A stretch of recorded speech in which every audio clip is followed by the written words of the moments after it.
بسم اللہ الرحمن الرحیم۔ دین اسلام میں عورت کو اتنا اونچا مقام و مرتبہ حاصل ہوا ہے جو اسے پہلے کسی ملت میں حاصل نہیں ہوا تھا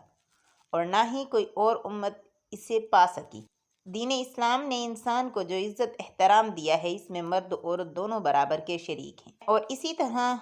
دار آخرت میں اجر و ثواب میں بھی برابر ہیں۔ یہ وہ عزت تکریم اور مقام و مرتبہ جو اسلام نے عورت کو دی، جس کی مثال نہ تو کسی اور دین میں ہے اور نہ ہی کسی قانون میں ملتی ہے،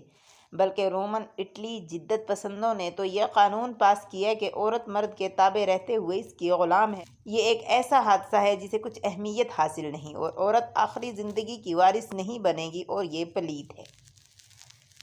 جاہلیت میں تو عورت ایک گھٹیا سی چیز تھی، اسے بیچا اور خریدا جاتا اور اسے شیطانی پلیدی شمار کیا جاتا، اور قدیم ہندوستانی قوانین تو یہاں تک کہتے ہیں کہ وبائیں اور موت، جہنم اور آگ اور سانپوں کا زہر عورت سے بہتر ہے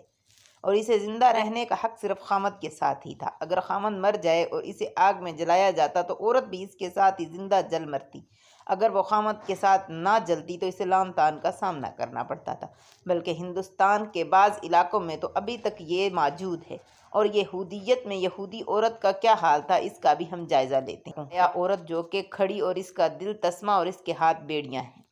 یہ تو معلوم ہی ہے کہ عہد قدیم پر یہودی اور عیسائی دونوں کا ایمان ہے۔ دور وسطی میں یورپی عورت کا بہت ہی کم خیال رکھا جاتا تھا، اسی لیے کیتھولک چرچ کے مذہب میں عورت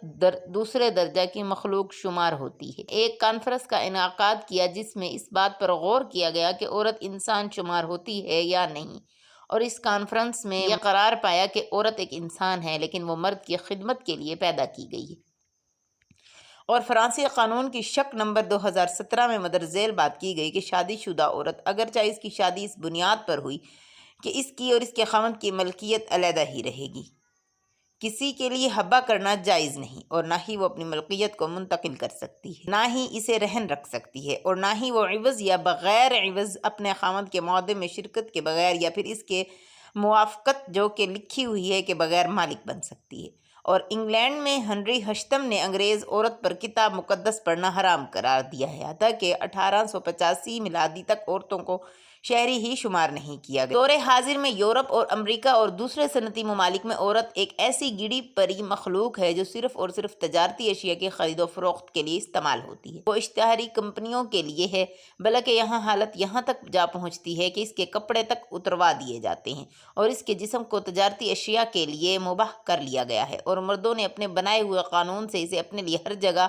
پر اس کے ساتھ کھیلنا ہی مقصد بنا لیا ہے۔ اس کا خیال اس وقت تک رکھا جاتا ہے جب تک وہ اپنے ہاتھ یا پھر فکر و سوچ سے مال و غیر خرچ کرے، اور جب وہ بڑی عمر کی ہو جائے اور اپنے حواس کھو بیٹھے اور کسی کو کچھ نہ دے سکے تو معاشرہ اسے علیحدہ ہو جاتا ہے، اور اسی طرح